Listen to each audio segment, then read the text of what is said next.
ఎదుటి వారిలో లోపాలు చూసినంత కాలము మనం కొన్ని విషయాల్లో ఎదగలేం. అయితే ఒక మనిషి ఒక కోకిల దగ్గరికి వెళ్ళి, "కోకిల, కోకిల నీ గానం చాలా బాగుంది. నీవు నల్లగా లేకపోతే చాలా బాగుంటావు" అని చెప్పాడు. ఇదే మనిషి ఒక గులాబీ పువ్వు దగ్గరికి వెళ్ళి, "గులాబీ పువ్వా, గులాబీ పువ్వా నువ్వు చాలా అందంగా ఉండవు. నీ కింద ఇలాంటి ముళ్ళు లేకపోతే ఇంకా చాలా బాగుంటావు" అని గులాబీ పువ్వుతో అన్నాడు. ఇదే మనిషి సముద్రం దగ్గరికి వెళ్ళి, "సముద్రమా, సముద్రమా నీలో చాలా నీరు ఉంది.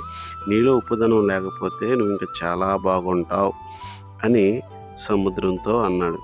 ఈ 3 ఆ మనిషితో అన్నాయి, "ఓ మనిషి, ఓ మనిషి ఎదుటివారిలో లోపాలు చూడకపోతే నువ్వు ఇంకా చాలా బాగుంటావు" అని చెప్పాయి. అయితే ఈ కథలో నీతి ఏమిటంటే, ఎదుటివారిలో లోపాలు చూడకపోతే మనం చాలా బాగుంటాం, చాలా అభివృద్ధి చెందేవారుగా ఉంటాం, చాలా మంచి మనసు మనకు ఉండే విధంగా ఉంటుంది.